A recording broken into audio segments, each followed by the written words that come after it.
La présence de l'avocat durant toute la totalité de la garde à vue, ça veut dire la possibilité pour un avocat d'assister aux interrogatoires de son client.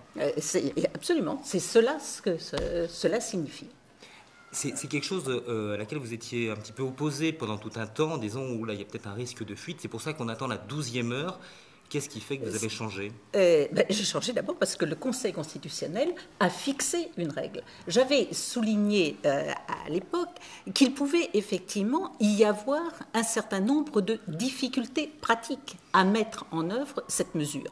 Le Conseil constitutionnel nous fixe une obligation, nous prenons en compte cette obligation et nous essayons effectivement de la rendre la plus opérationnelle possible. Ceci dit, cela va créer aussi un problème d'organisation pour les avocats, de façon à ce qu'ils puissent répondre aussi à la demande qui pourra être faite. Est-ce que vous pouvez nous redire en fait ce qui change concrètement avec cette présence de l'avocat immédiatement en fait? Est-ce qu'il a accès au dossier? Est-ce qu'il accède aux... Alors, ce qui avait été prévu dans le projet de loi, c'est-à-dire un élargissement dans le projet de réforme de la procédure pénale, c'est-à-dire un élargissement des capacités de l'avocat d'intervenir d'une façon plus efficace, et notamment la communication des procès-verbaux, bien entendu, sont maintenus. La seule chose qui change, effectivement, c'est la capacité de l'avocat à être présent pendant l'ensemble de la garde à vue. Mais tout ce que nous avions apporté en plus par rapport à la situation actuelle dans le projet de réforme de la procédure pénale, bien entendu, demeure. Est-ce que ça signifie que vous allez faire réformer ou réformer l'aide juridictionnelle ou la possibilité de rémunérer les avocats qui devront être en garde à vue pour assister tous leurs clients? Alors, d'ores et déjà, vous le savez sans doute, j'ai travaillé sur l'aide juridictionnelle, tout en rappelant que l'aide juridictionnelle, d'ailleurs, ça n'est pas simplement pour les affaires pénales, mais également pour les affaires civiles. Et je l'ai dit, nous avons des problèmes de financement de l'aide juridictionnelle.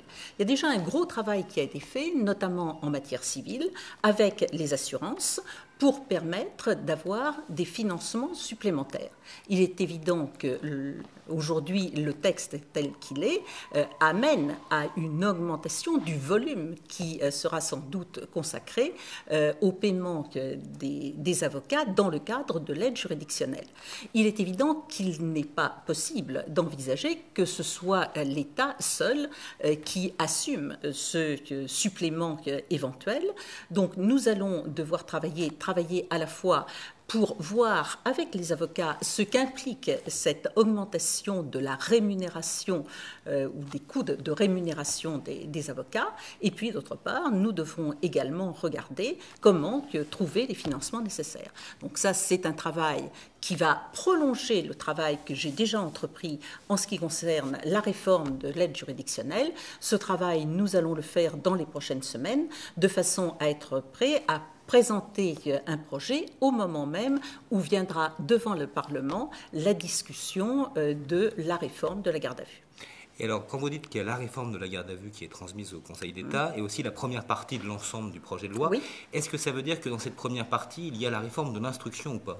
Dans cette première partie, vous avez la définition de ce que va être la nouvelle réforme, la nouvelle procédure pénale, puisque la garde à vue, c'est un élément de la procédure pénale, c'est un élément de l'enquête. Donc, il est évident que si on ne veut pas donner l'impression qu'il y a des bouts de réforme, il fallait, c'est ce que j'ai dit depuis le départ, que ceci puisse être mis au moins dans un cadre cohérent, qui est celui de la réforme de la procédure pénale. Ceci dit, cette réforme, il y a donc le cadre général qui sera présenté, qui permettra de donner sa cohérence et sa logique à la garde à vue, et puis nous aurons ensuite, successivement, les différents livres qui vont rendre concrète la procédure pénale à travers les différentes phases, les phases successives de la procédure. C'est-à-dire que dans ce livre ou dans cette présentation générale, il est spécifié noir sur blanc que le juge d'instruction disparaît ou pas? Non, dans cette première partie, vous avez effectivement les grandes lignes de la nouvelle procédure pénale. C'est aussi dans ce cadre, comme je vous le dis, que s'inscrit la réforme de la garde à vue. Donc vous aurez l'indication effectivement des définitions de ce qu'est la procédure pénale, de ce qu'est l'enquête, de ce qu'est le jugement. Pardonnez-moi d'y revenir, j'ai juste pas très bien compris, c'est pour ça que je vous repose la question. Oui. Qu'est-ce que concrètement ça va changer pour un gardé en vue d'avoir son avocat là? C'est-à-dire qu'il a accès à son dossier tout de suite alors que jusqu'à présent il est pas. Ah non, si vous voulez, par rapport à ça, il aura simplement quelqu'un à côté de lui qui pourra entendre tout ce qui se passe et voir tout ce qui se passe. C'est tout. C'est bien pourquoi, au départ, j'avais dit, on peut donner toutes les garanties sans avoir forcément la contrainte que peut représenter le fait de faire déplacer un avocat, y compris en pleine campagne et en pleine nuit, lorsqu'il y a une garde à vue dans une gendarmerie. Mais je crois que ce qu'il faut retenir de la réforme, la première des choses, c'est que la réforme telle qu'elle est, et c'est ce que nous avions prévu dès le départ, va entraîner une diminution considérable du nombre des gardes à vue, puisque désormais les gardes à vue sont limités aux crimes et aux délits pour lesquels une peine d'emprisonnement est prévue. Ça, c'est la première des choses. Ça va être quelque chose de très important, notamment lorsque vous avez des des infractions qui sont commises au code de la route en liaison, par exemple, avec une consommation alcoolique. Eh bien, vous n'aurez pas de garde à vue pour cela. Ça, c'est le premier point, et je crois que c'est un point extrêmement important. Vous allez avoir une baisse du nombre des gardes à vue. Deuxièmement, vous allez avoir également une amélioration des conditions de la garde à vue. Alors là, je ne parle pas des conditions immobilières, mais déjà des choses qui apparaissaient très choquantes et que nous supprimons, notamment la fouille au corps intégrale. C'était une demande qui était faite par beaucoup, et ça aussi, c'est quelque chose qui est exclu par le texte que nous avons déposé. Il y aura également, et après des hésitations, finalement ça n'avait pas été mis dans l'avant-projet de réforme de la procédure que j'avais déposé au mois de mars, il va y avoir l'indication du droit que l'on peut garder le silence. Et puis ensuite, vous aurez effectivement ce déroulement de la garde à vue où l'avocat pourra être là.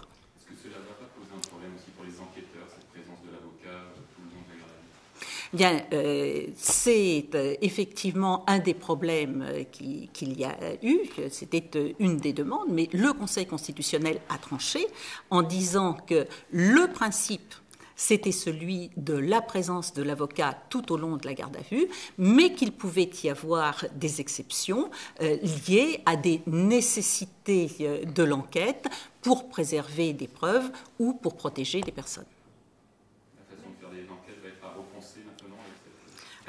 Écoutez, je ne sais pas si la façon de mener les enquêtes va être pensée, je ne le pense pas.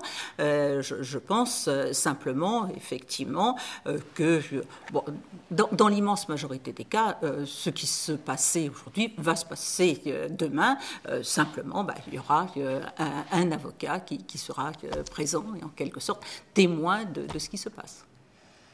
Dans l'histoire de la joggeuse de Marc-en-Barreuil, on sait que celui qui l'a tuée est un récidiviste. Est-ce pourquoi en fait a-t-il été relâché? Est-ce qu'on a des éléments là-dessus pour expliquer cela? Écoutez, d'abord dans cette affaire, je pense en premier lieu à la famille et aux proches de cette malheureuse jeune femme, et je veux les assurer de tout mon soutien et de toute la part que je peux prendre à leur détresse aujourd'hui. Maintenant, en ce qui concerne l'enquête, l'enquête est aujourd'hui en cours. La garde à vue, que je sache d'ailleurs, ne doit pas être terminée. Vous aurez tout à l'heure une déclaration du procureur qui vous donnera l'ensemble des éléments. Moi, je ne veux pas et je ne peux pas non plus intervenir dans l'enquête.